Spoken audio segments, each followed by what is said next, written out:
आज इस लेक्चर में हम पढ़ेंगे डिस्कवरी ऑफ प्रोटॉन के प्रोटॉन किस तरह डिस्कवर हुए थे। इनका दूसरा नाम कैनाल रेज भी है। ये 1866 में गोल्डस्टाइन ने डिस्कवर किए थे।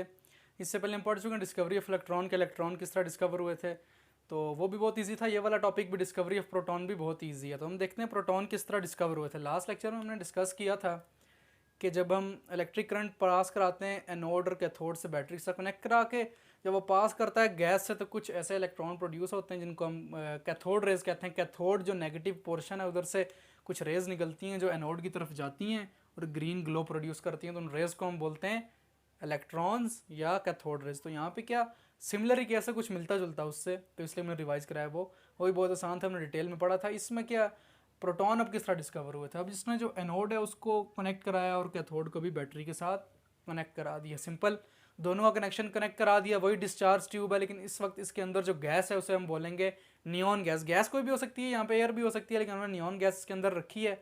अब जब वो करंट वो जब पास करेगा, हाई पोटेंशियल पास करेगा कैथोड एनोड से जब करंट, तो करंट फ्लो करेगा दोस्तों। जब करंट फ्लो करेगा तो ये जो बीच में गैस है, जब गैस के साथ वो स्ट्राइक करेगा, जो ही गैस का स्ट्राइक करेगा तो आयन क्रिएट होंगे। ये तो हमें पता है, जब गैस का स्ट्राइक होगा तो आयंस क्रिएट होंगे। जिस तरह नियॉन गैस के आयंस क्रिएट होंगे, इसमें से इलेक्ट्रॉन नॉक आउट हो जाएंगे। क्या हो जाएंगे? इलेक्ट्रॉन नॉक आउट हो जाएंगे। ये जो नियॉन गैस मॉलिक्यूल है, इसमें से एक इलेक्ट्रॉन निकलेगा, इसमें से भी एक इलेक्ट्रॉन निकलेगा, इसमें से भी एक इलेक्ट्रॉन निकलेगा। तो हमें पता है इलेक्ट्रॉन जो निकलेंगे, जो रेज निकलेंगे कैथोड रेज, वो तो एनोड की तरफ ही जाएंगे। सिंपल सी बात है दोस्तों। वापस एक बार इसको देखते हैं। जब हम करंट पास कराएंगे एनोड कैथोड से, यानी कनेक्ट करेंगे बैटरी को, तो डिस्चार्ज ट्यूब में जो गैस है उसके साथ जब करंट पास करेगा, स्ट्राइक करेगा गैस मॉलिक्यूल्स के साथ, तो इलेक्ट्रॉन रिलीज होंगे और इलेक्ट्रॉन नेगेटिव चार्ज होने की वजह से एनोड की तरफ आ जाएंगे। तो इलेक्ट्रॉन्स की बात है। लेकिन अब जो दूसरी चीज़ जो क्रिएट हुई है, नियॉन Ne+1, जो एक आयन क्रिएट हुआ है Ne+1, ये पॉजिटिव चार्ज है दोस्तों। कौन सा चार्ज है? एक पॉजिटिव आयन क्रिएट हुआ है। अब ये आयन्स इसकी बैकवर्ड डायरेक्शन मूव करेंगे और इस कैथोड के बीच में जो मैंने ग्रीन डॉट्स बनाए हैं, ये क्या हैं? ये पोर्स हैं, सुराख हैं। इनमें से अब कुछ रेज वापस की तरफ, बैक की तरफ निकल के आएंगे यहाँ पे। अब एक कोई रेज इधर की तरफ आना शुरू हो गई थी, तो बाद में गोल्डस्टाइन ने डिस्कवर किया कि ये जो चीज़ इस तरफ आ रही हैं, ये क्या चीज़ है? इस चीज़ को उसने नाम दिया था कैनाल रेज, क्योंकि कैनाल से निकल के आ रही थी। और इन पे चार्ज कौन सा है दोस्तों? Positive charge. आपको इससे पता है क्रिएट हुआ है पॉजिटिव चार्ज, तो पॉजिटिव चार्ज इसकी तरफ आ रहा था, नेगेटिव कैथोड की तरफ। तो ऐसी रेज को हमने बोला था कि मतलब ये कैनाल रेज हैं और यही प्रोटॉन है, क्योंकि इन पे पॉजिटिव चार्ज और अट्रैक्शन शो करते हैं कैथोड की तरफ। वापस इस पूरे टॉपिक को आसान सा था, रिपीट कर लेते हैं। एक डिस्चार्ज ट्यूब है आपके पास, उसमें नियॉन गैस है, उसके जो इलेक्ट्रोड्स हैं उसको आप कनेक्ट करो बैटरी के साथ। बैटरी के साथ कनेक्ट कर दिया। अब जब करंट फ्लो करेगा दोस्तों, क्या फ्लो करेगा? करंट। बैटरी के साथ कनेक्शन किया तो जाहिर बात है करंट फ्लो करेगा।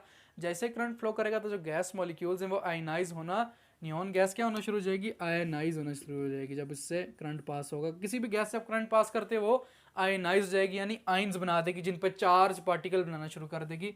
आयन जिन्हें बोलते हैं चार्ज पार्टिकल्स। इससे पहले हमें पता है कि जब इस तरह हम पास करते हैं करंट किसी भी गैस से, तो इलेक्ट्रॉन्स कुछ रेज प्रोड्यूस होती हैं, तो वो एनोड की तरफ जाती हैं। लेकिन इस बार कुछ ऐसी प्रोड्यूस हुई थी रेज जो वापस बैक की तरफ आई थी। पॉजिटिव रेज जो थी, इनको हमने प्रोटॉन बोला है, कैनाल रेज। इस कैनाल सुराख से निकल के आई थी कैथोड के, तो इन रेज को हमने बोला था कैनाल रेज। ये बहुत ही आसान था दोस्तों, डिस्कवरी ऑफ प्रोटॉन। एक बार आप इसको रीड भी कर लीजिएगा। अब इसकी हम प्रॉपर्टीज़ ऑफ प्रोटॉन्स देखते हैं। वो प्रॉपर्टीज़ ऑफ प्रोटॉन के प्रोटॉन्स जो हैं कैनाल रेज जो प्रोड्यूस होती हैं जब गैस की आयनाइजेशन होती है, तो इसकी क्या प्रॉपर्टीज़ हैं? सबसे पहले प्रॉपर्टी है कि travel in straight line. Cathode के मुताबिक, एनोड के मुताबिक परपेंडिकुलर है उसके सरफेस के स्ट्रेट लाइन में मूव करती हैं। वही पिछली वाली प्रॉपर्टी इस तरह इलेक्ट्रोस की थी। दूसरी प्रॉपर्टी है deflected toward cathode shows that they are positive, यानी ये कैथोड की तरफ वापस आई हैं गैस के। यहाँ से भी जब आयन बने तो वो भी आयन्स जो बने वो इधर ही आए, जो पॉजिटिव आयन्स बने वो भी कैथोड की तरफ आएँ। इसका मतलब है जो पॉजिटिव चार्ज हैं तभी वो कैथोड नेगेटिव की तरफ आएँ।